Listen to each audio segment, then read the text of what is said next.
तो हेलो दोस्तों, आप सभी कैसे हैं? आई थिंक आप लोग बहुत अच्छे होंगे। नीति श्लोक का चैप्टर में से मैंने ऑफलाइन में 2-3 श्लोक पढ़ा चुका है। टोटल श्लोक कितने हैं? 10। नीति श्लोक का चैप्टर में 10 आपको, और ये बुक मैं आपको बता दूं उपन्यास की है, कैप्टन का है, ठीक है, उपन्यास भी मिलता है। ये बुक पढ़ें, इसमें शब्दार्थ और सब कुछ मैं आपको बोलता हूँ। मैं आपका भाई हूँ इसलिए मैं ज़्यादा बताता हूँ। ये नहीं है कि ना, ये बुक ज़्यादा पैसे की नहीं मिलते, 20-22 रुपए की मिल जाती है लगभग। इसमें फेयर आपको संस्कृत करनी ही नहीं, ये ना है कि संस्कृत का फेयर करें। क्यों करें?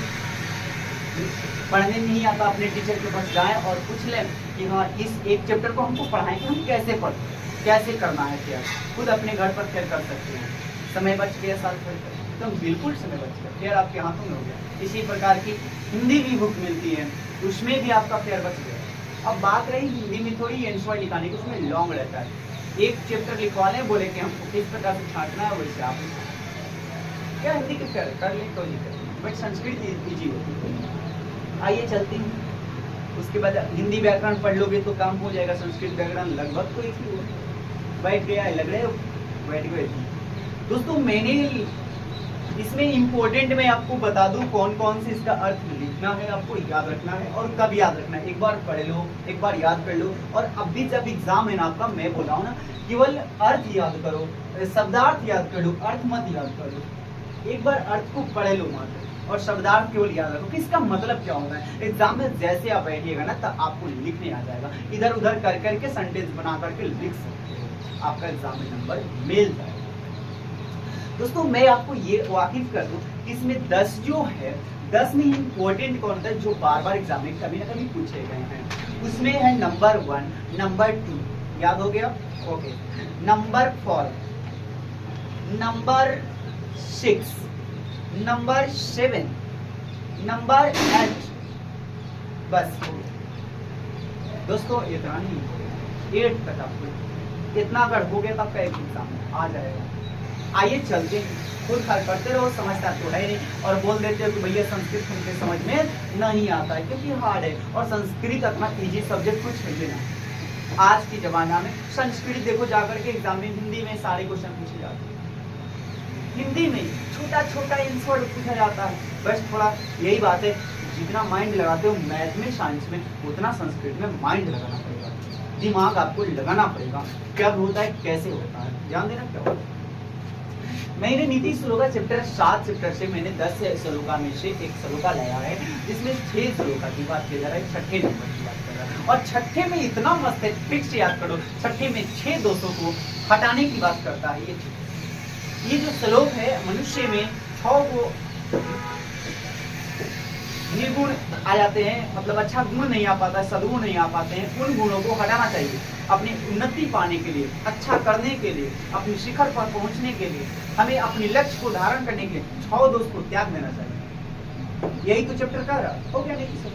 ये जो चैप्टर नंबर श्लोक है वो पुरुषों को क्या त्याग देनी चाहिए? 6 को निर्गुण त्याग देना चाहिए, 6 को दोष त्याग देना चाहिए, जो कि हमारे लिए क्या है, घातक, हमारे लिए विष के समान, उसको हटा देना चाहिए। अपनी उन्नति चाहते हो तो, अपनी लक्ष्य को पाना चाहते हो तो, अपने ऐश्वर्य को पाना चाहते हो। और वह 6 दोष कौन कौन से त्याग करना चाहिए, बस यही। मैं ये नहीं कह रहा हूँ ना कि अर्थ लिख लो, अर्थ याद कर लो, बस एक चैप्टर को थोड़ा सा पढ़ लो ना, 6 दोषा माने 6 दोषों, 6 दोषों को आपको हटा देनी है, त्याग देनी है। और वो कौन कौन दोष है बस उसको केवल जान लो, हो गया करना कि अपनी उन्नति के जानने के लिए मनुष्यों को ये 6 दोषों करना को त्याग देना चाहिए। बहुत ईजी है। आइए दोस्तों, कह रहे 6 दोषा मतलब 6 दोष।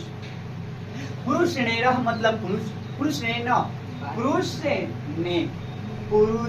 ने मतलब सभी पुरुषों, सारे पुरुषों को, जितने भी इस सृष्टि में प्राणी है, कौन प्राणी? मनुष्य प्राणी। उनको क्या करना चाहिए? 6 दोषा, हत्या छोड़ देना चाहिए, हत्या कर देनी चाहिए, मार देना चाहिए, कट देना चाहिए। किसको? उन्हीं 6 दोषों को। भूतिमी यानी भूतिम प्लस इच्छता, भूतिम प्लस इच्छता। भूतिम का मतलब होता है ऐश्वर्य, इच्छता मतलब इच्छा के लिए, प्राप्ति के लिए, अपने ऐश्वर्य की प्राप्ति के लिए। भूतिम इच्छता का मतलब क्या हो? भूतिम प्लस इच्छता का मतलब हो गया भूतिन की इच्छा पाने के लिए, भूतिन की इच्छा चाहने के लिए, मतलब उन्नति चाहने वाले। कैसे उन्नति? अपना अगर उन्नति चाह रहे हो, अपने अपन लक्ष्य को धारण करना चाह रहे हो कि नहीं मुझे अपना डिवीजन कर लाना, तो फर्स्ट डिवीजन आनी है ना, तो मैं बोल रहा हूँ ये आपको श्लोक बहुत काम करेगा। अगर फर्स्ट डिवीजन आनी है तो ये श्लोक याद कर लो, अगर याद हो गया ना तो मैं गारंटी देता हूँ फर्स्ट डिवीजन आ गया। देखते हैं कोशिश क्या है दोस्तों। भूतिम प्लस इच्छा ईश्वरी प्राप्ति करने उन्नति का। आइए 6 दृष्टांत बने। पहला है निंद्रा। निंद्रा का मतलब होता है नींद। क्या होता है? नींद। यानी नींद देखते हो, मतलब जब जो ना जब सोया हुआ है, क्या हुआ है? सो गया। अब बताओ वैसे विद्यार्थी जो हमेशा सोए उसको क्या याद हो, क्या पड़ेगा? तो नींद को क्या करना चाहिए? छोड़ देना चाहिए। दोस्तों तंत्र है। क्या है? तंत्र। तंत्र भी एक निंद्रा का ही परिवार ना। कोई कहता लड़का पढ़ रहा है ऐसे, मैंने पढ़ रहा है, सो नहीं रहा है। एक तो सोने की मैं बात कर रहा हूँ, दिन भर सो रहा है, उठा 10 बजे, और ये हो रहा है ऊँघा रहा है। क्या कर रहा है जी? ऊँघना, मतलब ऊँघाना लोग बोलते हैं मजबूरी। टालना, समय टाल देना, समझो, टाल देना समय। आज नहीं पढ़ेंगे कल पढ़ लेंगे, तो ऊँघना नहीं करना चाहिए। अरे बहुत ही देरी से पढ़ लिए यार, और कितना पढ़े, रखो ये ऊँघना मत करो, टालो मत समय। आइए चलते हैं, ध्यान देना। तो दोस्तों निंद्रा हो गया, तंत्र हो गया, भयम, क्रोध, आलस्य। भय मतलब आप लोग जानते हैं भय को, या अर्थ नहीं लिखने आती है तो डायरेक्ट इसी को लिख दो। निंद्रा, तंद्रा, भय, क्रोध, आलस्य, दीर्घ सूत्रता को मनुष्य को ईश्वर प्राप्त करने के लिए क्या करना चाहिए? छोड़ देना।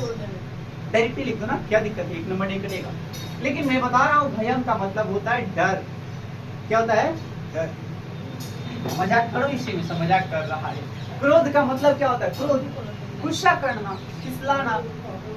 आलस्य का मतलब क्या होता है? कामचोर, देशचोर, है क्या है? तो दोस्तों उन आलस्य को भी हमको त्याग देना चाहिए। और क्या है? दीर्घ सूत्रता।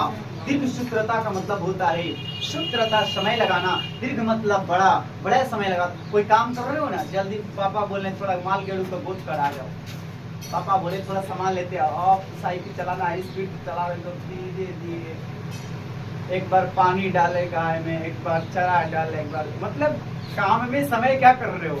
ज्यादा लगा रहे हो। तो वही कह रहा है कि दीर्घ सूत्रता का मैंने अर्थ भी लिखा है कि काम में अधिक समय लगाने वाले व्यक्ति, जो अधिक व्यक्ति काम में समय लगा रहे हो, उन स्वयं को ज्यादा ना लगाओ, कम लगाया। तो दोस्तों फाइनली ये हमारा अर्थ होता है। लेकिन आइए मैं शब्दार्थ थोड़ा। दोस्तों सबसे पहले लिखा है षड दोषा का मतलब होता है 6 प्रकार का दोष है। पुरुष नैना का मतलब होता है सभी पुरुषों के द्वारा, और हाथाव्या का मतलब होता है छोड़ देना चाहिए, सभी पुरुषों के द्वारा छोड़ देना चाहिए। क्या क्या छोड़ना चाहिए? यहाँ लिखा है। निंद्रा मतलब नींद, तंत्र माने होता है ऊँघना, भय मतलब डर होता है, क्रोध मतलब गुस्सा, आलस्य मतलब आलस, दीर्घ सूत्रता मतलब काम में अधिक समय लगाने वाला। दोस्तों इससे शब्दार्थ क्या हो जाता है? मैंने एकदम डायरेक्ट लिखा है।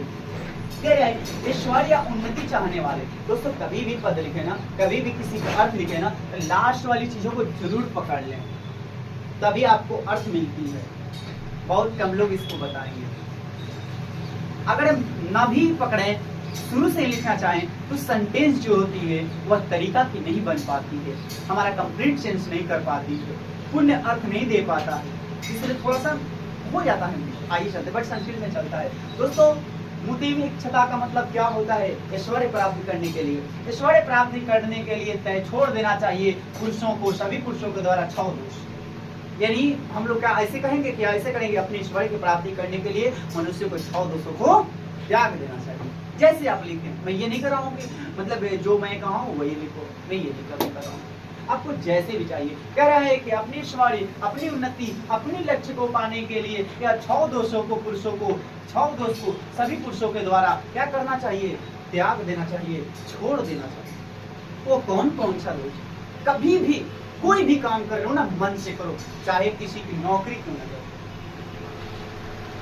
तब आपको लक्ष्य मिलेगा, तब भी आप अपने को ऐश्वर्य को प्राप्ति करोगे, तब भी उन्नति करोगे। उन्नति का मतलब क्या होता है? कोई बताएगा? मतलब विकास करना, बढ़ना। क्या करना? बढ़ना, ताकि कोई आपको कहे नहीं बहुत सुंदर काम कर। आइए चलते हैं दोस्तों, क्या से रखना चाहिए? निंद्रा, तंद्र, भयम, क्रोध, आलस्य, दीर्घ सूत्रता। निंद को, ऊँघाने को, डर को, क्रोध को, आलस्य को, और जो काम में अधिक समय लगाते हो उसको भी त्याग देना चाहिए। उसे भी त्याग देना चाहिए। तो दोस्तों सारे मैंने अर्थ लिख दिया है इसका, ताकि कोई आपको प्रॉब्लम ना हो, बिल्कुल प्रॉब्लम ना हो। आइए इसका अर्थ क्या लिखना है, लेकिन आपको एग्जाम में क्या करना है मैं आपको बता रहा हूँ, इसको मिटा रहा हूँ। एग्जाम में इसका काम नहीं है, स्क्रीनशॉट ले सकते हो, स्क्रीनशॉट ले सकते हो। चलिए दोस्तों, एग्जाम में आपको कुछ नहीं करना है। अगर नंबर 5 नंबर के आ रहे हैं तो कैसे लिखना है, 2 नंबर के आ रहे हैं तो कैसे लिखना है। जब 5 नंबर का आए तो ऐसे लिखना है कि यह जो श्लोक है, लिख देना है यह श्लोक, प्रस्तुत श्लोक, उपयुक्त श्लोक तुम्हें क्या है, नीति श्लोक का पाठ से उद्दित, उद्दित का मतलब क्या हो, अवतरित, प्रस्तुत है जो भी लिखो हिंदी में, लेकिन संस्कृत में लिखने उद्दित है। इस श्लोक के माध्यम से विदुर जी कहना चाहते हैं। कौन कह रहा है, विदुर जी। क्यों, क्योंकि इसमें धृतराष्ट्र, ये महाभारत से लिया गया है, धृतराष्ट्र प्रश्न पूछते हैं और सारे प्रश्नों का, क्योंकि वो अंधे होते हैं, और सारे प्रश्नों का उत्तर कौन देता है, विदुर जी। आइए तो कह रहे हैं कि यह श्लोक, यह जो श्लोक लिया गया है वो नीति श्लोक का पाठ से लिया गया है, जिसके लेखक, जिसका अर्थ बता, जिसका उत्तर देते हुए विदुर जी कहते हैं, क्या कहते हैं, ध्यान देना। कह रहे ईश्वर या उन्नति चाहने वाले व्यक्तियों को 6 दोष, कौन दोष, 6 दोष, नींद, ऊँघना, डर, गुस्सा, आलस्य और कार्यों में अधिक समय लगाने की जो आदत बनाई हो, उस आदत को छोड़ देना चाहिए। तो थैंक यू वेरी मच, फिर मिलते हैं किसी नेक्स्ट वीडियो में, तब तक के लिए जय हिंद।